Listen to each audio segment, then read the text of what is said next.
Prime Minister Edouard Philippe, Centre, before announcing the suspension on rising fuel taxes in Paris on Tuesday. Ludovic Marin/Agence France Presse, Getty Images Paris, trying to quell its most serious political crisis. The government of President Emmanuel Macron announced on Tuesday that it would suspend the gasoline tax increase that had set off 3 weeks of increasingly violent protests in Paris and around France by the so-called Yellow Vest movement.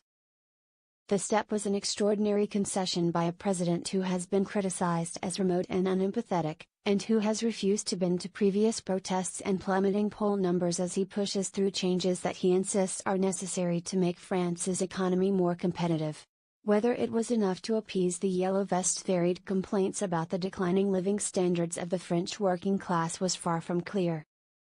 But there was little doubt that the gesture was intended as a nod to widespread anger over perceived economic injustice, and to blunt the momentum of a popular revolt that now threatens Mr. Macron's agenda. No tax warrants putting the unity of the nation in danger, said Prime Minister Edouard Philippe after briefing lawmakers in a closed-door meeting in Parliament. One would have to be deaf and blind not to see or hear the anger, he said. This anger is rooted in a profound injustice, that of not being able to live decently from the fruits of one's work, of not being able to provide for the needs of one's children, he added. The Yellow Vest movement has been named for the roadside safety vests adopted by its protesters as a symbol of their distress and despair. The gas tax increase, which was scheduled to start in January and was equivalent to up to 25 cents a gallon, proved to be a tipping point in a country that already has some of the highest taxes in Europe. It spurred thousands of protesters into the streets of Paris and other cities, many from small villages and towns where stagnant salaries, steep utilities costs and onerous taxes have squeezed working families. Largely organized over social media, the movement is as diffuse as it is distrustful of authority. The government's announcement of merely a 6-month suspension of the gas tax increase, not a scuttling of it, left those who have emerged as Yellow Vest spokesmen wary, at the very least. We're not satisfied, because the French have been struggling for years now, Benjamin Cauchy, one of the spokesmen, said on BFM TV, a television news channel. This could have been done weeks ago. And we would have avoided all these problems. Ambulance workers and students joined anti-government demonstrations after hundreds were arrested or wounded in confrontations in Paris over the weekend. It's the third week of the Yellow Vest protests that have been spurred on by a gasoline tax. Our demands are much bigger than this moratorium, he added. We want a better distribution of wealth, salary increases. It's about the whole baguette, not just the crumbs. Lionel Kouki, a spokesman in Marseille, told BFM TV that protesters were prepared to continue. There's no guarantee it won't be back in 6 months, he said of the gas tax. There will be more demonstrations. We remain mobilized. Along with the suspension of the gas tax increase, the government said it would also delay new vehicle inspection measures and increases in electricity rates that were intended as part of Mr. Macron's plans to transition France toward cleaner energy. But to the protesters, Mr. Macron is concerned about the end of the world, while they are worried about the end of the month. They say that their purchasing power has dwindled so much that they have trouble making ends meet in rural areas and in the suburbs and exurbs of big cities. There, working people need cars to get to jobs and conduct their daily lives, unlike many wealthier city dwellers who are unburdened by the gas tax increase and form much of the core of Mr. Macron's support. Indeed, Mr. Macron's long-term vision for the country has collided sharply with the short-term needs of the working class, many of whom already ridicule Mr. Macron, a 40-year-old former banker with no political experience before he was elected, as the president of the rich.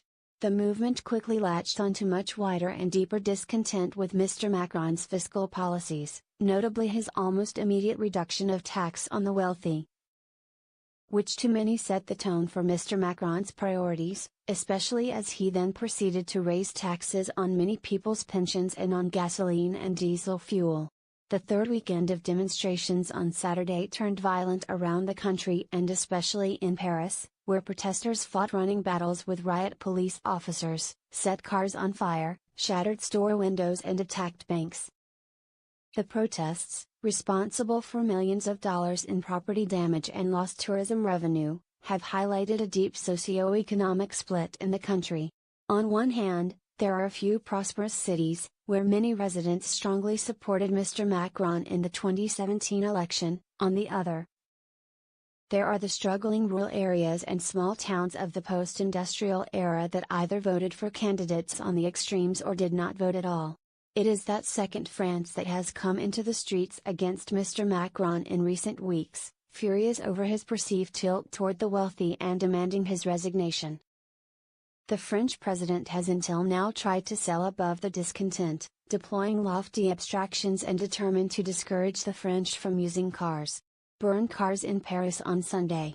The protests have been responsible for millions of dollars in property damage and lost tourism revenue. That response has gone down badly in the provinces, with protesters erecting mock presidential palaces at traffic circles and demanding his resignation. Throughout Paris, where the cost of damage has been estimated at €4 million, or $4.5 million, protesters sprayed graffiti that read Macron resignation and, on the Arc de Triomphe, "We've chopped off heads for less than this." Mr. Macron inspected the damaged monument on Sunday and had lunch with police forces on Monday. But so far he has not publicly addressed the unrest since his return from the Group of 20 summit meeting in Argentina. Many protesters see his silence as evidence that he is disconnected from the movement's demands. Although the protests have been modest in size, they have been unusual in their spontaneous and widespread nature, and have received enormous support on social media and near constant coverage by the French news media. The movement has so far failed to name representatives who could negotiate with the government. A meeting between Mr. Philippe and moderate members of the Yellow Vests was cancelled on Tuesday after two of them said they had received death threats from within their own movement. The demonstrations spread on Monday to high school students, who blocked more than 100 schools to protest some of the government's education policies and to show support for the Yellow Vest movement. Members of Mr. Macron's party have warned against the rigid, solitary governing style of the president, while the far-right and far-left leaders, Marine Le Pen and Jean-Luc Mélenchon, have called for the dissolution of the National Assembly, the lower house of parliament. Emmanuel Macron must question himself, Daniel Cohn-Bendit, a former Green Party member of the European Parliament and a supporter of the president, said on France Inter Radio. The moratorium is not enough, he said of the suspension of the fuel tax. It's not a shame to back away. Protesters have already argued that the government's concession would not be enough. We have to stop stealing from the pockets of low-income taxpayers, said Mr. Cauchy, one of the Yellow Vests, on BFM TV. He also asked for increases in the minimum wage and pensions. We are not going to drop our guard, he added, calling for another weekend of protests.